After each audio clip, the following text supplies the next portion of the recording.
ابو بکر صدیق رضی اللہ عنہ پیدا ہوئے تو ہر طرف شرک کی تاریکیاں چھائی ہوئی تھیں۔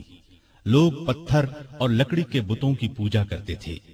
ابو بکر بچپن ہی سے ذہین اور بہت نیک تھے۔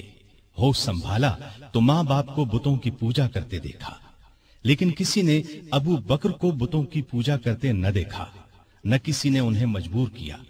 اس وقت عرب میں لکھنے پڑھنے کا رواج نہیں تھا، بہت تھوڑے لوگ لکھنا پڑھنا جانتے تھے۔ ابو بکر پڑھے لکھے لوگوں میں سے تھے، شاید انہوں نے بچپن ہی میں لکھنا پڑھنا سیکھ لیا تھا، لڑنے کا طریقہ اور ہتھیاروں کا استعمال بھی سیکھا تھا، اور تجارت کرنے کے گر بھی سیکھ لیے تھے۔ وہ کبھی نشے والی چیز کے قریب نہیں گئے، نہ کسی برے کام میں کبھی حصہ لیا۔ جوان ہوئے تو خوبیاں اور نکھر گئیں۔ 18 سال کی عمر میں تجارت کا پیشہ اختیار کیا۔ وہ یمن، شام اور عراق وغیرہ جاتے، وہاں سے کپڑا خرید کر لاتے اور فروخت کرتے۔ بہت جلد اپنی سچائی اور دیانت کی وجہ سے دوسرے تاجروں کو پیچھے چھوڑ گئے، دولت مند ہو گئے۔ مکے کے رئیسوں میں ان کا شمار ہونے لگا۔ جتنے دولت مند تھے اتنے ہی سخی، نرم دل اور لوگوں کے ہمدرد تھے۔ بھوکوں کو کھانا کھلاتے، ننگوں کو کپڑے پہناتے، بیواؤں اور یتیموں کی مدد کرتے۔ کسی کو مصیبت میں دیکھتے تو فوراً اس کی مدد کو پہنچتے۔ عام لوگوں کے ساتھ بہت محبت اور شفقت سے پیش آتے۔ کبھی جھوٹ نہیں بولتے تھے، شراب اور بتوں سے نفرت کرتے تھے۔ اس زمانے میں جو بے شمار دوسری برائیاں پھیلی ہوئی تھیں ان سے بھی دور رہتے تھے۔ عربی زبان کے بہت اچھے عالم تھے، کبھی کبھار شعر بھی کہہ لیتے تھے۔ عرب میں یہ بات بہت خوبی کی سمجھی جاتی تھی۔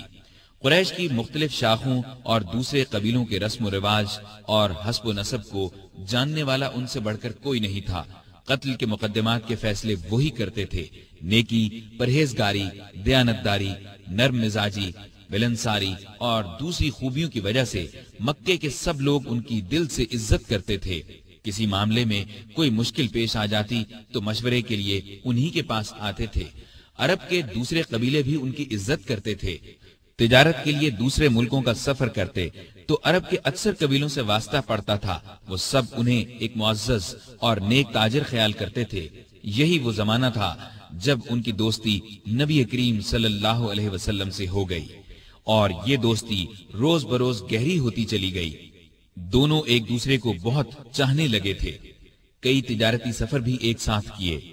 پھر وہ وقت بھی آیا جب رسول اللہ صلی اللہ علیہ وسلم ہر روز صبح شام ان کے گھر تشریف لے جانے لگے۔ اس طرح وہ مکے کے تمام لوگوں سے بڑھ کر آپ صلی اللہ علیہ وسلم کے اخلاق اور بے مثال خوبیوں سے واقف ہو گئے۔ اسلام لانے سے پہلے تک ان کا یہی رنگ رہا، یہاں تک کہ 38 سال کی عمر کو پہنچ گئے۔ اس وقت نبی کریم صلی اللہ علیہ وسلم کی عمر مبارک 40 سال ہو چکی تھی، اور آپ 41ویں سال میں قدم رکھ چکے تھے کہ آپ نے نبوت کا اعلان فرمایا۔ سب سے پہلے 4 نیک انسانوں نے اسلام قبول کیا۔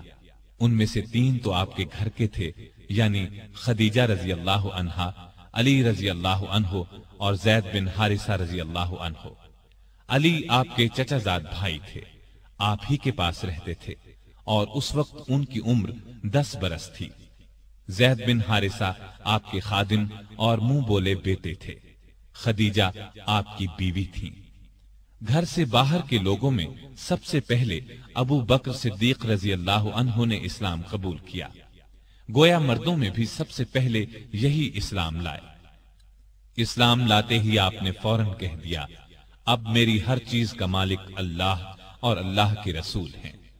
مال اور اسباب تو کیا چیز ہیں، ان کی خاطر جان اور اولاد بھی قربان کر سکتا ہوں۔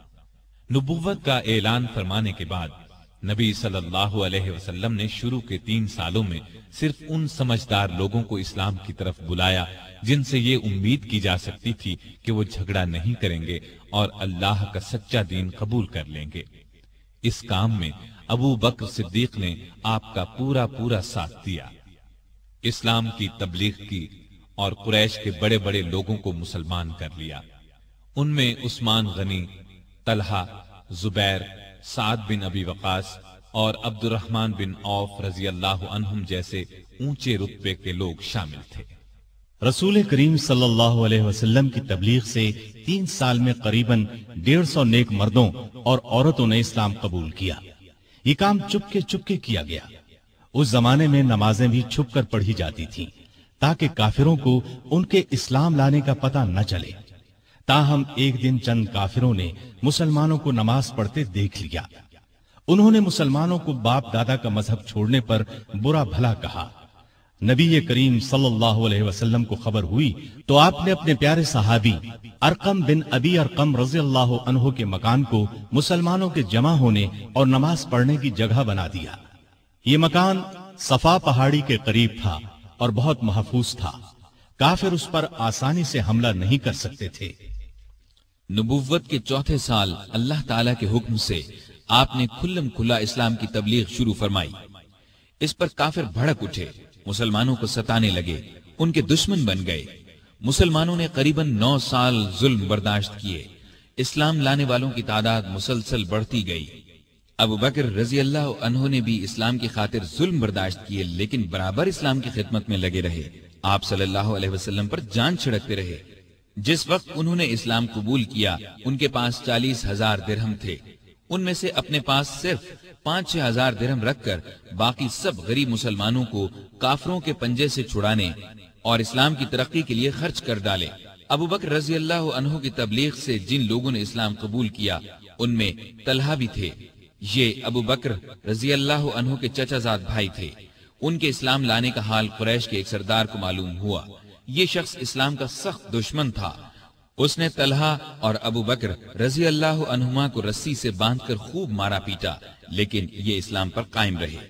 ایک روز نبی کریم صلی اللہ علیہ وسلم خانہ کعبہ میں تشریف لے گئے۔ کافروں نے آپ کو دیکھا تو جوش میں آ گئے، گھیرے میں لے لیا۔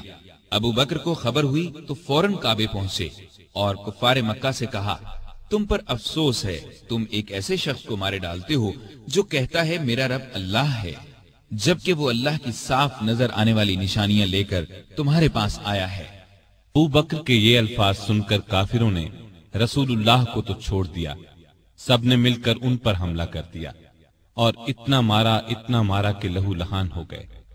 یہ مار کھاتے جاتے تھے اور کہتے جاتے تھے، اے عزت اور شان والے اللہ، تیری ذات بہت برکت والی ہے۔ آخر بے ہوش ہو کر گر پڑے۔ ان کے قبیلے والوں کو پتہ چلا تو دوڑے آئے، اٹھا کر گھر لے گئے۔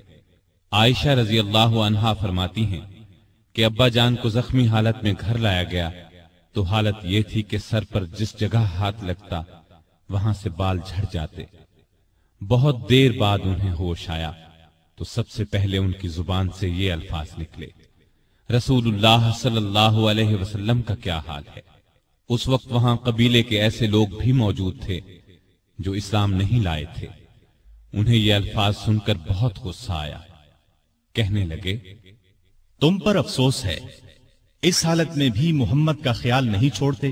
جب یہ لوگ چلے گئے تو انہوں نے اپنی ماں سے پھر وہی سوال پوچھا۔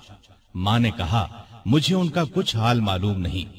اس پر وہ بولے، جا کر خطاب کی بیٹی ام جمیل سے پوچھیں۔ ام جمیل کا نام فاطمہ تھا، عمر فاروق رضی اللہ عنہ کی بہن تھی۔ اس وقت مسلمان ہو چکی تھی لیکن کافروں سے اپنا اسلام چھپا رکھا تھا۔ ابو بکر کی والدہ نے جا کر ان سے کہا، میرا بیٹا محمد کا حال پوچھ رہا ہے۔ تو فاطمہ ان کے ساتھ ان کے گھر گئیں۔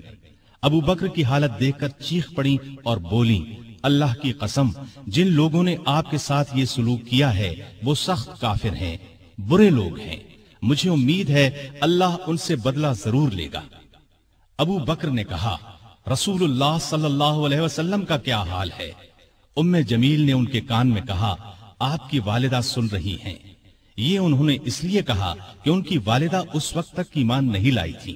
اس پر وہ بولے، تم ان کی فکر نہ کرو، ان سے کوئی خطرہ نہیں۔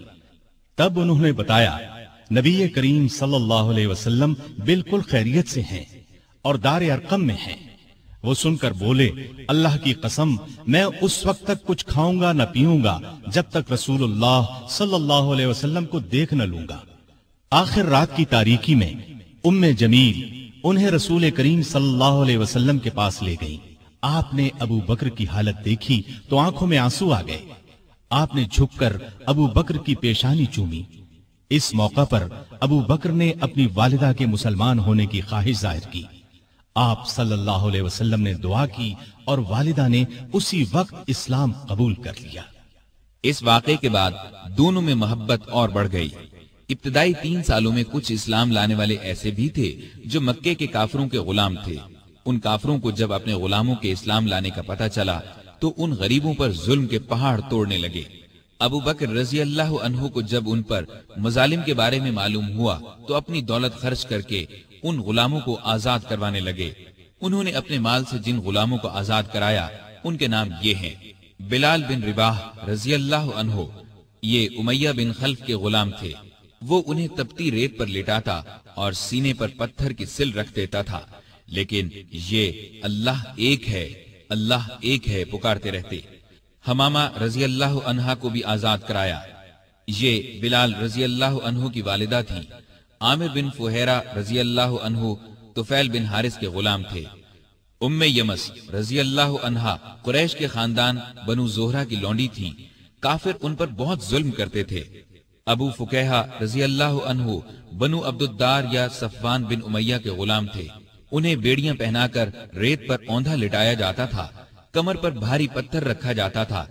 لہزیہ اور ان کی بیٹی لبینہ، زنیرہ، ان سب کو ابو بکر نے خرید کر آزاد کیا۔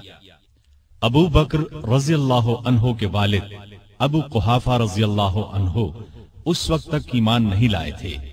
بیٹے کو اس طرح دولت لٹاتے دیکھ کر ایک دن بولے: بیٹا، میں دیکھ رہا ہوں تم جن لوگوں کو آزاد کروانے پر پیسہ خرچ کر رہے ہو وہ بہت کمزور ہیں۔ تم مضبوط لوگوں کو آزاد کراتے تو وہ تمہارے کام آتے۔ اس پر ابو بکر نے جواب دیا: میں نے ان غریبوں کو اپنے فائدے کے لیے نہیں، اللہ کو راضی کرنے کے لیے آزاد کرایا ہے، وہی اس کا بدلہ دے گا۔ یہ بات سن کر ان کے والد خاموش ہو گئے۔ کافروں کا ظلم جب حد سے بڑھا تو نبی کریم صلی اللہ علیہ وسلم نے مسلمانوں کو حبشہ کی طرف ہجرت کرنے کا مشورہ دیا۔ کچھ مسلمان ہجرت کر گئے۔ ابو بکر نے بھی اپنا وطن چھوڑا، لیکن راستے میں قبیلہ قارہ کے سردار ربیہ بن رفیع ملے۔ وہ اپنی امان میں انہیں واپس مکے لے آئے، اس لیے کہ وہ ابو بکر کو بہت پسند کرتے تھے۔ مکے میں داخل ہو کر ربیہ نے اعلان کر دیا کہ ابو بکر ان کی پناہ میں ہیں۔ قریش نے اس شرط پر ان کی پناہ منظور کر لی کہ ابو بکر اپنے گھر کے اندر جس طرح چاہیں عبادت کریں، گھر سے باہر نہ کریں، نہ اونچی آواز سے قرآن پڑھیں۔ انہوں نے یہ بات مان لی، لیکن ان کا دل بہت نرم تھا۔ جب گھر میں قرآن پڑھتے تو بے اختیار رونے لگتے۔ ان کے رونے کی آواز سن کر لوگ گھروں سے نکل آتے، راستہ چلتے لوگ رک جاتے اور قرآن سننے لگتے۔ مکے کے کافروں نے جب یہ دیکھا تو ربیہ سے شکایت کی۔ ربیہ نے ان کی شکایت ابو بکر کے آگے رکھی۔ اس پر ابو بکر نے ان کی پناہ واپس کر دی اور فرمایا: میں اپنے اللہ کی پناہ پر راضی ہوں۔ ربیہ نے جا کر کفار سے کہا کہ ابو بکر نے میری پناہ واپس کر دی ہے، اب تم جانو وہ جانے۔ بعد میں یہ ربیہ بن رفیع مسلمان ہو گئے تھے۔ ان کی کنیت ابن داغینہ تھی۔ عرب کے مسلمان بہادروں میں ان کا شمار ہوا۔ اب ابو بکر رضی اللہ عنہ پہلے کی طرح اسلام کی تبلیغ کرنے لگے۔ رسول اللہ صلی اللہ علیہ وسلم کی حمایت میں ہر وقت جان ہتھیلی پر لیے رہتے۔ کافروں نے کئی بار انہیں شدید تکالیف پہنچائیں۔ ایک دفعہ نبی کریم صلی اللہ علیہ وسلم خانہ کعبہ میں نماز پڑھ رہے تھے۔ ایک کافر عقبہ بن ابی معیط نے آپ کی گردن مبارک میں چادر ڈال کر بل دینا شروع کیے۔ وہ آپ کا گلا گھونٹنا چاہتا تھا۔ ابو بکر دوڑ کر وہاں پہنچے، عقبہ کو دھکا دے کر ہٹایا اور بولے: تم ایک ایسے شخص کی جان لینا چاہتے ہو جو یہ کہتا ہے میرا رب اللہ ہے۔ اس پر عقبہ اور دوسرے کافروں نے ابو بکر کو مار مار کر ادموا کر ڈالا۔ ایسے اور کئی موقعوں پر نبی کریم صلی اللہ علیہ وسلم کی حفاظت کے لیے سینہ تان کر کھڑے ہو گئے، خود مار کھا لی تاکہ آپ صلی اللہ علیہ وسلم کو تکلیف نہ پہنچے۔ نبوت کے 12ویں سال معراج کا واقعہ پیش آیا۔ صبح کے وقت جب رسول اللہ صلی اللہ علیہ وسلم نے ابو جہل وغیرہ کے سامنے یہ واقعہ بیان فرمایا تو وہ مذاق اڑانے لگے اور ابو بکر کے پاس گئے اور کہا کہ دیکھو تمہارے صاحب کیسی باتیں کر رہے ہیں۔ اس پر انہوں نے جواب دیا، اگر محمد صلی اللہ علیہ وسلم نے یہ باتیں کہی ہیں تو ان کے سچا ہونے میں مجھے ذرہ بھر شک نہیں، کیونکہ سچ کے سوا آپ کی زبان مبارک پر کوئی بات نہیں آتی۔ پھر خود آپ کے پاس آئے اور پوچھا، اے اللہ کے رسول صلی اللہ علیہ وسلم، کیا واقعی آپ نے ایسا فرمایا ہے؟ آپ نے فرمایا، ہاں۔ یہ سنتے ہی ابو بکر نے عرض کیا، جو کچھ آپ نے فرمایا میں اس پر ایمان لاتا اور تصدیق کرتا ہوں کہ آپ بالکل سچے ہیں۔ ابو بکر کو صدیق کا لقب اسی لیے ملا کہ انہوں نے اس موقع پر اور دوسرے موقعوں پر بھی ہمیشہ رسول اللہ صلی اللہ علیہ وسلم کی تصدیق کی اور آپ کی نبوت کی گواہی دی۔ پھر جب کافروں نے نبی کریم صلی اللہ علیہ وسلم کو قتل کرنے کا منصوبہ تیار کر لیا تو اللہ تعالیٰ نے آپ کو ہجرت کی اجازت دے دی۔ آپ ابو بکر کے پاس آئے اور انہیں بتایا، مجھے ہجرت کی اجازت مل گئی ہے۔ یہ سن کر ابو بکر نے عرض کیا، میرے ماں باپ آپ پر قربان ہوں، کیا مجھے بھی آپ کے ساتھ چلنے کی اجازت ہے؟ آپ نے فرمایا، ہاں۔ یہ سن کر ابو بکر اتنے خوش ہوئے کہ رونے لگے۔ عائشہ رضی اللہ عنہا فرماتی ہیں کہ اس روز مجھے پہلی بار معلوم ہوا کہ کوئی شخص حد سے زیادہ خوشی سے بھی رونے لگتا ہے۔ پھر ابو بکر نے عرض کیا، مجھے اندازہ تھا کہ آپ ہجرت کریں گے، اس لیے میں نے 2 اونٹنیوں کو کھلا پلا کر تیار کر رکھا ہے، ان میں سے ایک آپ لے لیں۔ آپ نے فرمایا، لیکن میں قیمت دے کر لوں گا۔ ابو بکر خاموش ہو گئے۔ رات ہوئی تو آپ علی رضی اللہ عنہ کو اپنے بستر پر لٹا کر گھر سے نکلے۔ اللہ تعالیٰ نے کفار کو اس وقت اندھا کر دیا، وہ ننگی تلواریں لیے گھر کو گھیرے کھڑے تھے کہ جو ہی آپ باہر نکلیں گے کام تمام کر دیں گے۔ آپ قرآن مجید کی آیات پڑھتے ہوئے باہر نکل آئے، سیدھے ابو بکر کے گھر پہنچے۔ وہ پہلے ہی تیار بیٹھے تھے۔ رخصت سے پہلے انہوں نے اپنے بیٹے کو ہدایت کی کہ رات کو آ کر خبریں سنانا، ہم فلاں جگہ ٹھہریں گے۔ اپنے خادم عامر بن فہیرہ کو ہدایت دی کہ وہ روزانہ کی طرح بکریاں چرائے اور رات کو ان کا دودھ ہمیں دے جایا کرے۔ پھر ابو بکر گھر میں موجود تمام نقدی ساتھ لے کر نکل پڑے۔ راستے میں ابو بکر کبھی آپ کے آگے ہو جاتے اور کبھی پیچھے۔ آپ صلی اللہ علیہ وسلم نے وجہ پوچھی تو عرض کیا، جب مجھے خطرہ ہوتا ہے کہ آگے سے کوئی دشمن نہ آ جائے تو آپ کے آگے چلنے لگتا ہوں، پیچھے سے کوئی خطرہ محسوس کرتا ہوں تو پیچھے ہو جاتا ہوں۔ اس طرح دونوں غار ثور میں پہنچے۔ یہ مکے کے جنوب مشرق میں قریباً 5 کلومیٹر پر ہے۔ راستے میں زمین پتھریلی ہونے کی وجہ سے دونوں کے پاؤں زخمی ہو گئے۔ ابو بکر رضی اللہ عنہ آپ کی تکلیف برداشت نہ کر سکے۔ آپ صلی اللہ علیہ وسلم کو بمشکل اپنے ساتھ لے کر غار ثور جو بہت بلندی پر تھا پہنچے۔ پہلے ابو بکر اندر داخل ہوئے، غار کو صاف کیا، غار میں جو سوراخ نظر آئے ان کو اپنی چادر پھاڑ کر بند کیا۔ غار میں 2 سوراخ باقی بچ رہے جن کے لیے چادر نہیں بچی تھی۔ ابو بکر رضی اللہ عنہ نے ان دونوں پر اپنے پاؤں رکھ دیے، پھر رسول اللہ صلی اللہ علیہ وسلم سے عرض کی کہ اندر تشریف لائیں۔ آپ صلی اللہ علیہ وسلم اندر تشریف لے گئے اور ابو بکر کی آغوش میں سر رکھ کر سو گئے۔ ادھر ابو بکر رضی اللہ عنہ کے پاؤں میں کسی چیز نے ڈس لیا۔ ابو بکر نے بڑے صبر سے تکلیف برداشت کی لیکن ہلے نہیں کہ کہیں آپ کی آنکھ نہ کھل جائے۔ لیکن جب تکلیف حد سے بڑھی تو ان کے آنسو رسول اللہ صلی اللہ علیہ وسلم کے چہرے پر ٹپک گئے۔ آپ کی آنکھ کھل گئی۔ آپ نے فرمایا، ابو بکر تمہیں کیا ہوا؟ عرض کی، میرے ماں باپ آپ پر قربان، مجھے کسی چیز نے ڈس لیا ہے۔ رسول اللہ صلی اللہ علیہ وسلم نے اس پر اپنا لعاب دہن لگا دیا۔ زہر کا اثر فوراً دور ہو گیا اور تکلیف جاتی رہی۔ یہاں دونوں حضرات نے 3 راتیں چھپ کر گزاری۔ تلاش کرنے والے اس دوران میں غار ثور تک پہنچ گئے۔ ابو بکر کی نظر ان پر پڑی تو گھبرائے اور کہا، اے اللہ کے نبی، اگر ان میں سے کوئی شخص محض اپنی نگاہ نیچی کر دے تو ہمیں دیکھ لے گا۔ نبی کریم صلی اللہ علیہ وسلم نے فرمایا، ابو بکر، ایسے دو آدمیوں کے بارے میں تمہارا کیا خیال ہے جن کا تیسرا اللہ ہے؟ اس وقت اللہ نے کافروں کی آنکھوں پر پردہ ڈال دیا، وہ غار کے اندر نہ دیکھ سکے۔ آپ نے 3 راتیں اور 3 دن غار میں قیام فرمایا۔ عامر بن فہیرہ دودھ پہنچاتے رہے، آپ کی بیٹی اسما رات کو کھانا پہنچاتی رہی، اور عبداللہ رضی اللہ عنہ دن بھر کی خبریں بھی سناتے رہے۔ گویا ابو بکر کا گھرانہ خدمت میں لگا رہا۔ تیسری رات غار سے روانہ ہوئے، عامر ساتھ چلے۔ عبداللہ عریقت نامی ایک شخص کو اجرت پر راستہ دکھانے کے لیے ساتھ لے لیا۔ اس طرح یہ آگے چلے۔ ادھر مکے کے کافر آپ کی تلاش میں نکلے، کیونکہ گھر میں انہیں علی رضی اللہ عنہ ملے تھے۔ پہلے وہ ابو بکر رضی اللہ عنہ کے گھر پہنچے، وہ وہاں نہ ملے تو کافروں نے اعلان کیا، جو شخص محمد یا ابو بکر کو پکڑ کر لائے گا اسے ہر ایک کے بدلے 100 اونٹ انعام میں دیے جائیں گے۔ قبیلہ بنو مدلج کا سردار سراقہ یہ اعلان سن کر ہتھیار لگا کر آپ کی تلاش میں گھوڑے پر روانہ ہوا۔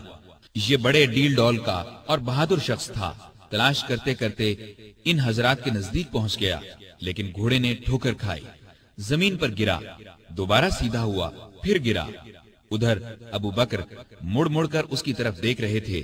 بولے، اے اللہ کے رسول، ہمارا پیچھا کرنے والا بہت قریب آ گیا ہے۔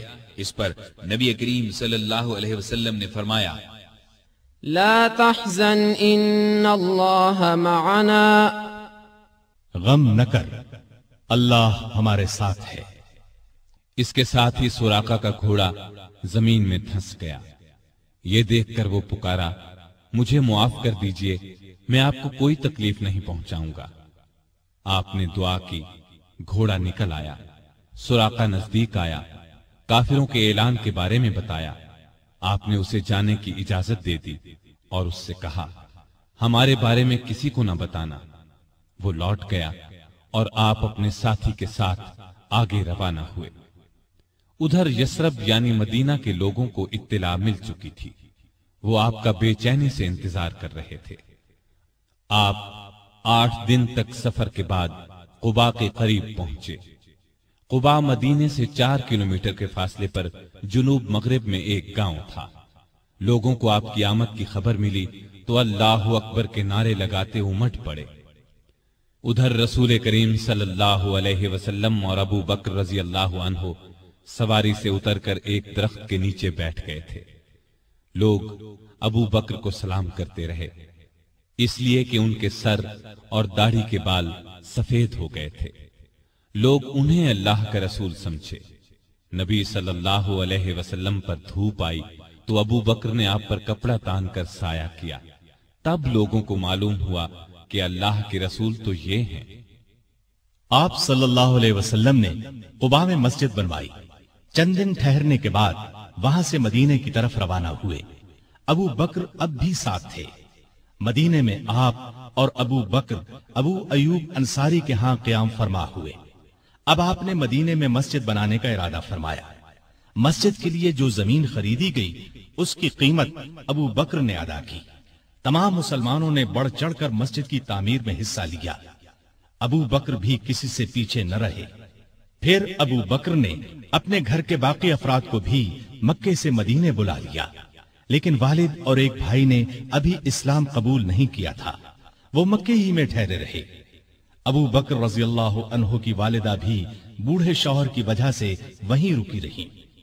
مدینے میں آپ نے اپنا کام یعنی کپڑے کی تجارت پھر سے شروع کر دی، لیکن زیادہ وقت نبی کریم صلی اللہ علیہ وسلم کی خدمت میں بسر کرنے لگے۔ آپ ہر جگہ رسول اللہ صلی اللہ علیہ وسلم کے ساتھ جاتے۔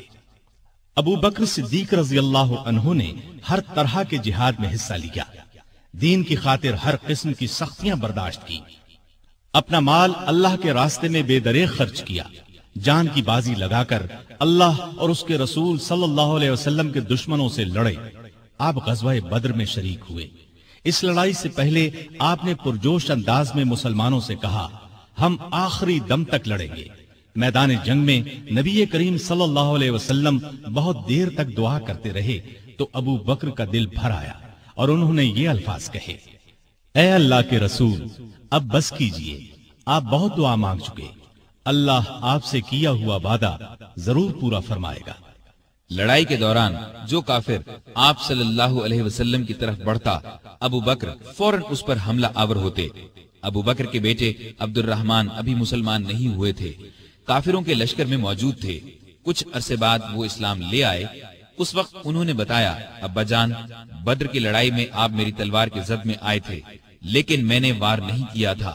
یہ سن کر ابو بکر نے فرمایا، لیکن اگر تم میری تلوار کی زد میں آ جاتے تو میں تمہیں ہرگز نہ چھوڑتا۔ اس کے بعد احد کی لڑائی ہوئی۔ اس لڑائی میں مسلمانوں کے ایک دستے کی غلطی کی وجہ سے مسلمانوں کے پاؤں اکھڑ گئے۔ اس وقت کافر چاروں طرف سے آپ صلی اللہ علیہ وسلم پر ٹوٹ پڑے۔ اس وقت جن چند جانثاروں نے آپ کے ساتھ دشمن کا مقابلہ کیا، ان میں سے ایک ابو بکر رضی اللہ عنہ بھی تھے۔ خندق کی لڑائی میں ابو بکر فوج کا ایک دستہ لے کر خندق کے ایک حصے کی حفاظت کرتے رہے۔ بعد میں اس جگہ مسجد بنائی گئی جو مسجد صدیق کے نام سے مشہور ہوئی۔ بیعت رضوان کے موقع پر صلح کی چند شرائط مسلمانوں کو پسند نہ آئیں تو وہ ابو بکر کے پاس آئے اور اپنا خیال ظاہر کیا۔ ابو بکر نے ان سے فرمایا، آپ اللہ کے رسول ہیں، جس طرح اللہ حکم دیتا ہے اسی طرح کرتے ہیں۔ اللہ ان کی مدد کرے گا، تم ان کی اطاعت کرتے رہو، اللہ کی قسم وہ حق پر ہیں۔ خیبر کی لڑائی میں بھی ابو بکر رضی اللہ عنہ ساتھ تھے۔ فتح مکہ کے موقع پر بھی ابو بکر ساتھ تھے۔ قریش میں اب مقابلے کی تاب نہیں تھی۔ آپ صلی اللہ علیہ وسلم نے انہیں معاف کر دیا۔ ابو بکر اپنے والد ابو قحافہ کو آپ کی خدمت میں لائے۔ وہ بہت بوڑھے ہو چکے تھے، بینائی بھی زائل ہو چکی تھی۔ ابو بکر نے خواہش ظاہر کی کہ وہ مسلمان ہو جائیں۔ آپ صلی اللہ علیہ وسلم نے ان کے سینے پر ہاتھ پھیرا اور فرمایا، اسلام لے آئیے۔ انہوں نے اسی وقت کلمہ پڑھ لیا۔ غزوہ حنین کے موقع پر جب قبیلہ حوازن نے زبردست تیر اندازی کی تو مسلمانوں کی صفیں ٹوٹ گئیں۔ اس وقت جو صحابہ ثابت قدم رہے ان میں ابو بکر بھی تھے۔ غزوہ طائف میں ابو بکر کے بیٹے عبداللہ کو ایک تیر لگا، وہ زخمی ہو گئے۔ چند دن میں زخم ٹھیک ہو گیا لیکن پھر خراب ہو گیا اور وہ اسی زخم کی وجہ سے فوت ہوئے۔ تبوک کی لڑائی کے موقع پر لشکر کے لیے ہتھیاروں اور سواریوں کی بہت ضرورت تھی۔ آپ نے مسلمانوں سے فرمایا، دل کھول کر مال اور سامان دیں۔ اس پر غریب امیر ہر مسلمان نے مال، سامان، اونٹ، گھوڑے، غلہ، کھجوریں وغیرہ آپ کی خدمت میں ڈھیر کر دی۔ ابو بکر اپنے گھر کا تمام سامان اور ہر چیز لے آئے۔ نبی کریم صلی اللہ علیہ وسلم نے پوچھا، ابو بکر بال بچوں کے لیے کیا چھوڑا؟ انہوں نے عرض کیا، ان کے لیے اللہ اور اللہ کا رسول کافی ہیں۔ لڑائی میں آپ صلی اللہ علیہ وسلم نے ساری فوج کا انتظام ابو بکر رضی اللہ عنہ کے سپرد کیا۔ فوج کا بڑا جھنڈا بھی انہی کو دیا۔ تبوک مدینے سے 686 کلومیٹر دور ہے۔ مسلمان تکلیفیں اٹھاتے وہاں پہنچے۔ تبوک سے واپسی کے بعد حج کے دن قریب آئے تو آپ صلی اللہ علیہ وسلم نے ابو بکر کو امیر حج مقرر فرمایا۔ انہوں نے لوگوں کو حج کرایا۔ ہجرت کے 10ویں سال رسول کریم صلی اللہ علیہ وسلم خود حج کے لیے مکہ تشریف لے گئے۔ ابو بکر رضی اللہ عنہ اور ہزارہا مسلمان آپ کے ساتھ تھے۔ آپ کا سامان ابو بکر کی اونٹنی پر لادا گیا۔ 11 ہجری میں آپ نے ایک لشکر شام بھیجنے کے لیے تیار کیا۔ اس لشکر کا سردار آپ نے اپنے ایک پیارے نوجوان اسامہ بن زید رضی اللہ عنہ کو مقرر فرمایا۔ اس لشکر کو بھیجنے کا مقصد یہ تھا کہ روم کے بادشاہ سے موتا کی لڑائی کا بدلہ لیا جائے۔ موتا کی لڑائی 8 ہجری میں ہوئی تھی اور اس میں رومی عیسائیوں کے ہاتھوں نبی کریم صلی اللہ علیہ وسلم کے 12 پیارے صحابہ شہید ہو گئے تھے۔ ان میں اسامہ رضی اللہ عنہ کے والد زید بھی تھے۔ اس لشکر میں ابو بکر رضی اللہ عنہ بھی شریک تھے۔ انہوں نے اس بات کی پرواہ تک نہیں کی کہ ان کا سپاہ سالار 18-19 سال کی عمر کا ایک نوجوان ہے۔ دراصل وہ اللہ کے سپاہی تھے اور جو بات اللہ کے رسول صلی اللہ علیہ وسلم کو پسند تھی وہی انہیں بھی پسند تھی۔ حج سے واپسی پر نبی صلی اللہ علیہ وسلم نے مسلمانوں کو یہ خطبہ دیا، اللہ نے اپنے ایک بندے کو اختیار دیا کہ چاہے تو دنیا کی نعمتوں کو قبول کر لے اور چاہے تو اللہ کے پاس جا کر ان نعمتوں کو قبول کرے جو وہاں ملنے والی ہیں۔ تو اس بندے نے اللہ کے پاس جا کر ملنے والی نعمتوں کو قبول کیا ہے۔ یہ خطاب سن کر ابو بکر رضی اللہ عنہ رونے لگے۔ وہ سمجھ گئے کہ یہ آپ صلی اللہ علیہ وسلم نے اپنے بارے میں فرمایا ہے۔ ہجرت کے 11ویں سال رسول کریم صلی اللہ علیہ وسلم کے مرض میں اضافہ ہو گیا تو آپ نے ابو بکر کو نماز پڑھانے کا حکم فرمایا۔ ابو بکر نمازیں پڑھانے لگے۔ اس دوران میں ایک صبح آپ کو افاقہ محسوس ہوا تو آپ سہارا لے کر مسجد میں تشریف لے آئے۔ ابو بکر نے پیچھے ہٹنا چاہا تو آپ نے اشارے سے فرمایا اپنی جگہ پر رہو۔ پھر آپ نے ان کے ساتھ بیٹھ کر نماز ادا کی۔ ہجرت کے 11ویں سال 12 ربیع الاول بروز پیر آپ صلی اللہ علیہ وسلم نے رحلت فرمائی۔ وہ دن ابو بکر کی زندگی کا سب سے بڑے صدمے کا دن تھا۔ انہوں نے نبی کریم صلی اللہ علیہ وسلم کی پیشانی کو بوسہ دیا اور فرمایا میرے ماں باپ آپ پر قربان، اللہ آپ پر 2 موتیں جمع نہیں کرے گا۔ جو موت اللہ نے آپ کے لیے لکھ دی وہ آ چکی، اب آپ پر کبھی موت نہیں آئے گی۔ اس وقت صحابہ کی حالت بہت نازک تھی۔ سیدنا عمر فاروق رضی اللہ عنہ ننگی تلوار لیے اعلان کرتے نظر آئے، جو شخص یہ کہے گا کہ رسول اللہ صلی اللہ علیہ وسلم نے وفات پائی میں اسے جان سے مار ڈالوں گا۔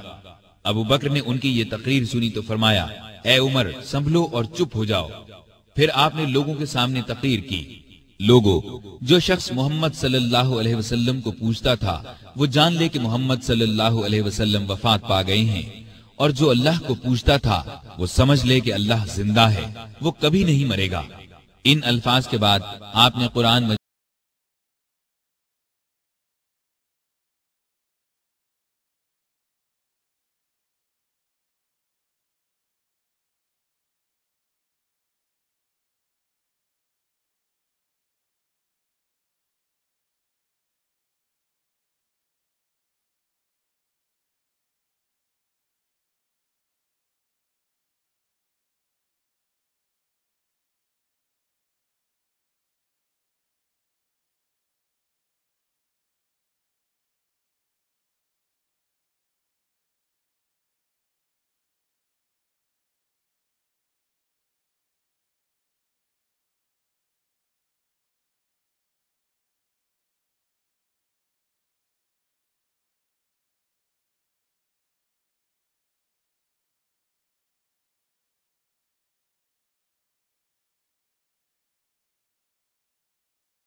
اللہ علیہ وسلم صرف رسول ہی ہیں، ان سے پہلے بہت سے رسول آ چکے ہیں۔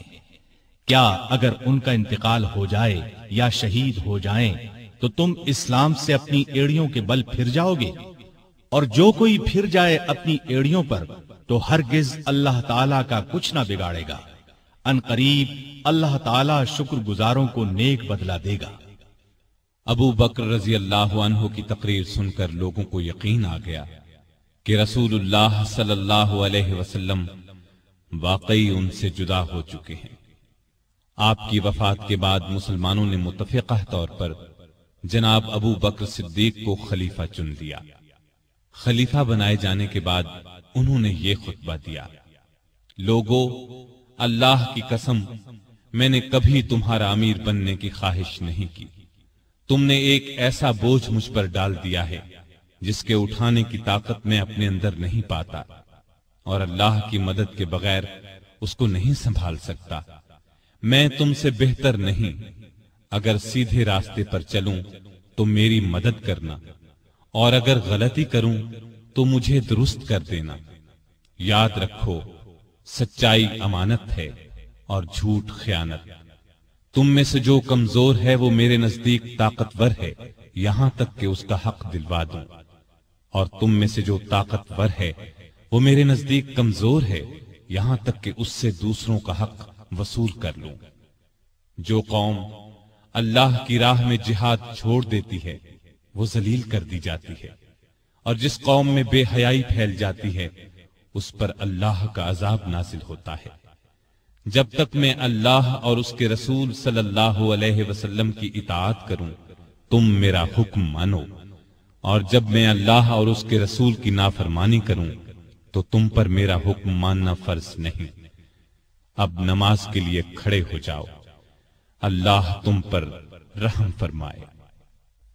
خلیفہ بننے کے بعد ابو بکر نے جو سب سے پہلا حکم جاری کیا وہ یہ تھا کہ اسامہ کے لشکر کو شام جانے کے لیے تیار ہو جانا چاہیے۔ مجاہدین فوراً جمع ہونے لگے۔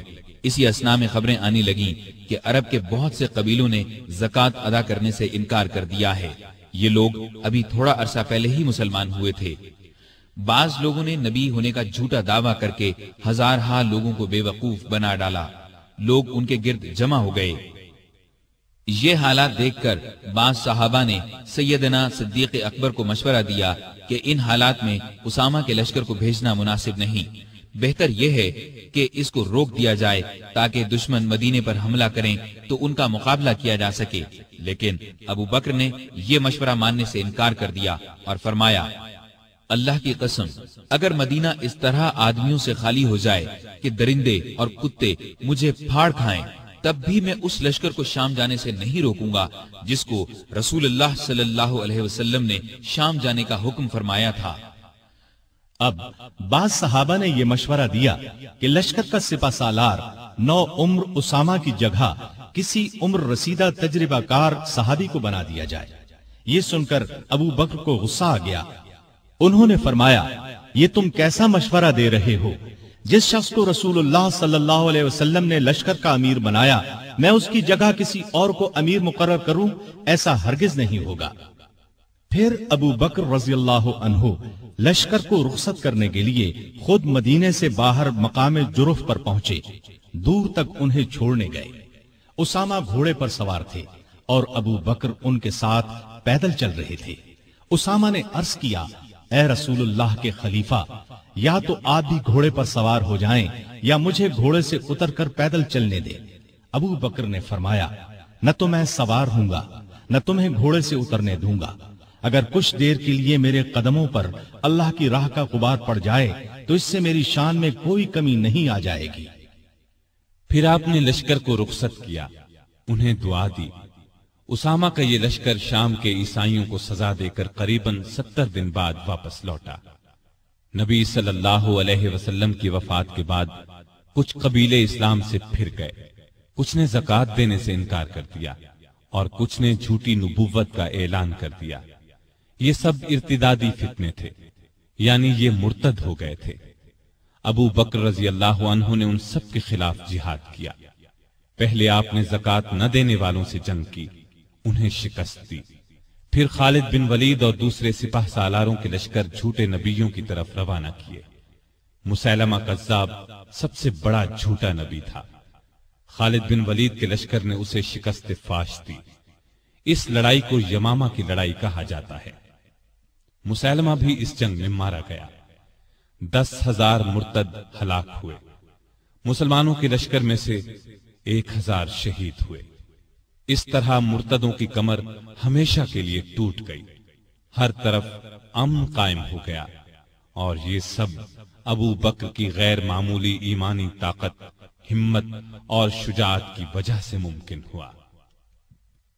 اس کے بعد آپ کا ایک خاص کارنامہ یہ ہے کہ آپ نے قرآن کو ایک جگہ جمع کروایا، کیونکہ اس وقت قرآن مجید مختلف جگہوں پر لکھا ہوا تھا۔ یمامہ کی لڑائی میں سینکڑوں حفاظ صحابہ شہید ہو گئے تھے، اس لیے ضرورت محسوس ہوئی کہ قرآن کو ایک جگہ جمع کر دیا جائے، چنانچہ یہ کام کیا گیا۔ اس کے بعد ابو بکر روم اور ایران کی طرف متوجہ ہوئے۔ روم اور ایران اس وقت دنیا کی 2 بڑی سلطنتیں تھیں۔ روم والے عیسائی تھے اور ایران کے لوگ مجوسی یعنی آگ کو پوجتے تھے۔ دونوں ہی مسلمانوں کے دشمن تھے۔ نبی کریم صلی اللہ علیہ وسلم نے اپنی زندگی مبارک میں آس پاس کے ملکوں کے بادشاہوں کے نام اسلام کے پیغامات ارسال فرمائے تھے۔ ایک خط ایران کے بادشاہ خسرو پرویز کو بھی بھیجا گیا تھا۔ اس نے آپ کا خط پھاڑ دیا تھا۔ آپ نے یہ خبر سن کر فرمایا تھا، اللہ اس کے ملک کے ٹکڑے ٹکڑے کرے۔ پھر خسرو پرویز کے بیٹے نے اسے قتل کر ڈالا۔ اس کے بعد ایرانی آپس میں لڑنے لگے۔ ایسے میں ابو بکر رضی اللہ عنہ خلیفہ بن گئے تو انہوں نے خالد بن ولید کو سپہ سالار بنا کر ایران کی طرف روانہ کیا۔ خالد بن ولید رضی اللہ عنہ کی ایرانیوں سے 15 کے قریب لڑائیاں ہوئیں، ان سب میں اللہ نے انہیں فتح عطا کی۔ اس کے بعد روم کی باری آئی، روم کی طرف 4 لشکر روانہ کیے۔ ان کے سپہ سالار ابو عبیدہ بن جراح، یزید بن ابی سفیان، شرحبیل بن حسنہ اور عمر بن عاص مقرر فرمائے۔ ان چاروں لشکروں میں 27,000 کے قریب مجاہدین تھے۔ یہ چاروں مختلف راستوں سے شام پر حملہ آور ہوئے۔ ساتھ ہی ابو بکر نے خالد بن ولید کو حکم بھیجا کہ وہ بھی ان لشکروں کی مدد کے لیے پہنچیں۔ خالد بن ولید شام کے اسلامی لشکر سے آ ملے اور کمان اپنے ہاتھ میں لے لی۔ ادھر رومیوں کا بڑا لشکر اجنادین کے مقام پر جمع ہوا۔ خالد بن ولید نے ان کا رخ کیا اور انہیں بہت بڑی شکست دی۔ اجنادین سے شکست کھا کر رومی یرموک میں جمع ہوئے۔ یہاں بھی زبردست جنگ ہوئی۔ یہ لڑائیاں ابھی جاری تھیں کہ سیدنا ابو بکر رضی اللہ عنہ بیمار ہو گئے۔ پہلے انہیں تیز بخار ہوا، سخت کمزوری کی وجہ سے مسجد میں نہ آ سکے۔ سیدنا عمر رضی اللہ عنہ کو نمازیں پڑھانے کا حکم دیا۔ جب حالت اور بگڑی تو وصیت فرمائی، میرے بعد خلیفہ عمر ہوں گے۔ یہ وصیت سن کر بعض صحابہ نے عرض کی، عمر کے مزاج میں سختی ہے، تو ابو بکر نے فرمایا، جب خلافت کا بوجھ سر پر پڑے گا تو یہ سختی جاتی رہے گی۔ وہ امت کے بہترین آدمی ہیں۔ بیماری کے دنوں میں ایک دن پوچھا، خلیفہ بننے سے اب تک بیت المال سے مجھے کتنا وظیفہ ملا ہے؟ حساب کیا گیا تو 8,000 کے قریب درہم بنے۔ آپ نے فرمایا، میری فلاں زمین بیچ کر یہ رقم بیت المال میں جمع کی جائے۔ پھر آپ نے فرمایا، جب سے میں خلیفہ ہوا ہوں میری جائیداد کتنی بڑھی ہے؟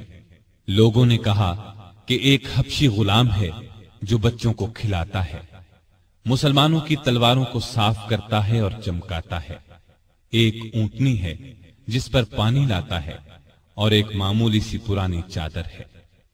یہ سن کر فرمایا، میرے مرنے کے بعد یہ سب چیزیں نئے خلیفہ عمر کے پاس پہنچا دی جائیں۔ ایک وصیت یہ کی کہ میری قبر رسول اللہ صلی اللہ علیہ وسلم کی قبر کے پاس بنائی جائے۔ اپنے کفن کے بارے میں فرمایا، جو کپڑے میرے بدن پر ہیں انہی میں کفن دیا جائے۔ اس پر عائشہ رضی اللہ عنہا نے فرمایا، ہم آپ کے لیے نیا کفن کیوں نہ خریدیں؟ جواب میں فرمایا، مردوں سے زیادہ نئے کپڑوں کی ضرورت زندوں کو ہے۔ یہ بھی فرمایا، نبی صلی اللہ علیہ وسلم کی وفات پیر کو ہوئی تھی، آج پیر ہے، مجھے امید ہے کہ میری موت بھی آج ہی ہوگی۔ چنانچہ 22 جمادی الاخر ہجرت کے 13ویں سال پیر کے دن ابو بکر رضی اللہ عنہ اس دنیا سے رحلت کر گئے۔ کفن دفن ان کی وصیت کے مطابق ہوا۔ وفات کے وقت عمر 63 سال تھی۔ خلافت کی مدت 2 سال 3 ماہ 11 دن ہے۔ خلیفہ بننے سے پہلے کپڑے کی تجارت کرتے تھے۔ جس روز خلیفہ بنائے گئے اس سے اگلے روز کپڑے کے تھان کندھے پر رکھ کر بازار کی طرف نکلے۔ عمر نے دیکھا تو عرض کی، اگر آپ تجارت کرتے رہے تو مسلمانوں کے کام کون سر انجام دے گا؟ اس طرح مسلمانوں کے مشورے سے آپ کا وظیفہ مقرر ہوا۔ یہ اتنا تھا جتنا ایک عام آدمی کا خرچ ہوتا ہے۔ وفات کے وقت یہ بھی اپنی زمین فروخت کر کے بیت المال میں جمع کرانے کی وصیت کر دی۔ اس وصیت کے مطابق جب یہ رقم بیت المال میں جمع کرانے کے لیے سیدنا عمر فاروق کی خدمت میں لائی گئی تو عمر رو پڑے۔ آپ کی شکل نورانی، قد درمیانہ، جسم دبلا پتلا، رنگ گورا تھا۔ لباس بہت سادہ پہنتے، عبادت کا بہت شوق تھا۔ دن کو روزہ رکھتے، رات کو قیام کرتے، تلاوت کے وقت اتنا روتے کہ داڑھی تر ہو جاتی۔ قرآن اور حدیث کے بہت بڑے عالم تھے۔ آپ سے مروی 42 احادیث ہیں۔ لکھنا پڑھنا بھی جانتے تھے۔ مختلف اوقات میں 5 شادیاں کی۔ 3 بیٹے اور 3 بیٹیاں تھیں۔ ان کے نام یہ ہیں: عبداللہ، عبد الرحمن، محمد، اسما، عائشہ اور ام کلثوم رضی اللہ عنہم۔ گھر والوں سے بہت محبت کرتے تھے، لیکن سب سے زیادہ نبی کریم صلی اللہ علیہ وسلم سے محبت کرتے تھے۔ اس محبت کا الفاظ میں بیان ناممکن ہے۔ ہر وقت اپنی جان نبی کریم صلی اللہ علیہ وسلم پر قربان کرنے کے لیے تیار رہتے تھے۔ آپ صلی اللہ علیہ وسلم بھی ہر وقت انہیں اپنے ساتھ رکھتے، کوئی بات ان سے چھپا کر نہیں رکھتے تھے۔ آپ صلی اللہ علیہ وسلم کی خدمت میں صحابہ جڑ کر بیٹھتے تھے، لیکن ابو بکر کے لیے جگہ چھوڑ دی جاتی تھی۔ جب وہ اپنی جگہ پر آ کر بیٹھتے تو آپ ان کی طرف رخ کر لیتے تھے۔ آپ صلی اللہ علیہ وسلم فرمایا کرتے تھے، ابو بکر تمام لوگوں میں مجھے سب سے زیادہ پیارے ہیں۔ آپ صلی اللہ علیہ وسلم نے کئی بار انہیں جنت کی بشارت دی۔ ایک مرتبہ فرمایا، ابو بکر حوض کوثر پر میرے ساتھ ہوں گے۔ ایک مرتبہ نبی کریم صلی اللہ علیہ وسلم نے 10 صحابہ کے نام لے کر فرمایا کہ یہ جنتی ہیں۔ ان میں پہلا نام ابو بکر صدیق کا لیا۔ ابو بکر صدیق غریبوں اور محتاجوں کی بہت مدد کرتے تھے۔ اللہ کے راستے میں خرچ کرنے میں سب کو پیچھے چھوڑ دیتے تھے۔ اللہ کا خوف اس قدر تھا کہ حساب کے دن کا خیال آنے پر کانپ جاتے تھے۔ فرمایا کرتے تھے، کاش میں ایک تنکا ہوتا، کسی کو کوئی بات کہہ دیتے تو فوراً اس سے معافی مانگ لیتے۔ لوگوں کو سلام کرنے میں پہل کرتے تھے۔ پرہیزگاری تو حد درجے کی تھی۔ ایک دن آپ کا غلام کھانے کی کوئی چیز لایا، آپ نے اس میں سے کچھ کھا لیا، لیکن کھانے کے بعد غلام نے آپ سے پوچھا، آپ کو معلوم ہے کہ آپ نے جو کھایا ہے وہ کیا ہے؟ آپ نے فرمایا، بتلاؤ یہ کہاں سے آیا ہے؟ اس نے بتایا کہ زمانہ جاہلیت میں ایک شخص نے مجھ سے کچھ منتر پڑھوایا تھا، یہ اس کی اجرت ہے۔ یہ سن کر ابو بکر نے اپنا ہاتھ منہ میں ڈالا اور جو کچھ پیٹ میں گیا تھا قے کے ذریعے سب کچھ باہر نکال دیا۔ مزاج میں بہت عاجزی تھی۔ خلیفہ بننے سے پہلے محلے والوں کی بکریوں کا دودھ دو دیتے تھے۔ خلیفہ بننے کے بعد بھی یہ معمول نہ چھوڑا۔ لوگوں کو بہت اچھی اچھی نصیحتیں کرتے رہتے تھے۔ فرماتے ہیں، مصیبت کی جڑ انسان کی گفتگو ہے۔ عقل مند کی پہچان یہ ہے کہ وہ زیادہ باتیں نہیں کرتے۔ سچائی امانت اور جھوٹ بددیانتی ہے۔ کسی مسلمان کو حقیر نہ جانو۔ جس قوم میں بری باتیں عام ہو جائیں تو اللہ اس کو مصیبت میں ڈال دیتا ہے۔ ہر اچھے کام کے ثواب کا ایک اندازہ ہے، لیکن صبر کا ثواب بے اندازہ ہے۔ گناہ سے توبہ کرنا ضروری ہے، لیکن گناہ سے بچنا اس سے بھی زیادہ ضروری ہے۔ اس دن پر رو جو تیری عمر سے گزر گیا اور تو نے اس میں کوئی نیکی نہیں کی۔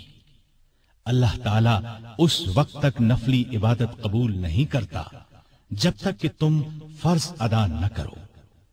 جو قوم جہاد کو چھوڑ دیتی ہے اللہ اس کو ذلیل کر دیتا ہے۔ مظلوم کی بد دعا سے بچو کیونکہ اللہ اس کو فوراً سن لیتا ہے۔ علم بغیر عمل کے بیکار ہے۔ بروں کے پاس بیٹھنے سے اکیلے بیٹھ رہنا بہت اچھا ہے۔ دوائیں کھا کھا کر صحت مند نہیں بنا جا سکتا۔ جس پر نصیحت اثر نہ کرے اس کا دل ایمان سے خالی ہے۔ مسکین اور محتاج کو عاجزی اور ادب سے خیرات دو، اس لیے کہ خوشی سے خیرات دینا اس کے قبول ہونے کی نشانی ہے۔ اللہ سے شرم کرو۔ ہر کام کرتے وقت یاد رکھو اللہ تمہیں دیکھ رہا ہے۔ بڑائی پرہیزگاری میں ہے اور عزت عاجزی میں۔ آپس میں بھائی بھائی بن کر رہو جیسا کہ تمہیں اللہ نے حکم دیا ہے۔ ایک دوسرے سے تعلق مت توڑو، کسی سے حسد نہ کرو اور نہ کسی کے خلاف دل میں کینہ رکھو۔ سامعین محترم، ابھی آپ دارالسلام اسٹوڈیو سے خلفائے راشدین کا پہلا حصہ خلیفہ راشد سیدنا ابو بکر صدیق رضی اللہ عنہ سماعت فرما رہے تھے۔ دوسرے حصے میں آپ خلیفہ راشد عمر فاروق رضی اللہ عنہ کے بارے میں حالات و واقعات سنیں گے۔ دارالسلام اسٹوڈیو تلاوت قرآن مجید، ترجمہ، سیرت النبی، قصص الانبیاء، صحابہ کرام، ائمہ اعظام اور محدثین کے حالات و واقعات، نیز نماز، روزہ، حج اور دیگر عبادات کا صحیح طریقہ، بچوں اور عورتوں کے لیے انتہائی دلچسپ اور سچی کہانیاں، اور وہ سب کچھ جس سے نئی نسل کی تربیت اسلامی خطوط پر ہو سکے، آڈیو کیسٹ اور سیڈیز میں پیش کر رہا ہے۔ دارالسلام اسٹوڈیو دارالسلام پبلشرز اینڈ ڈسٹریبیوٹرز کا ایک حصہ ہے، جو اسلامی کتب کی اشاعت کا بین الاقوامی ادارہ ہے، جس کا ہیڈ آفس سعودی عرب کے دارالحکومت ریاض میں واقع ہے، جس کے مینیجنگ ڈائریکٹر جناب عبد المالک مجاہد ہیں۔ دارالسلام کا دنیا کے 27 ملکوں میں نیٹ ورک ہے۔ پاکستان میں اس کا ایڈریس نوٹ کر لیں: دارالسلام اسٹوڈیو، 50 لوور مال، نزد MAO کالج، لاہور۔ فون 724-0024 723-2400 اور 712-0054، فیکس 735-4072۔ یہ پیشکش تھی محمد طارق شاہد کی۔ اللہ حافظ۔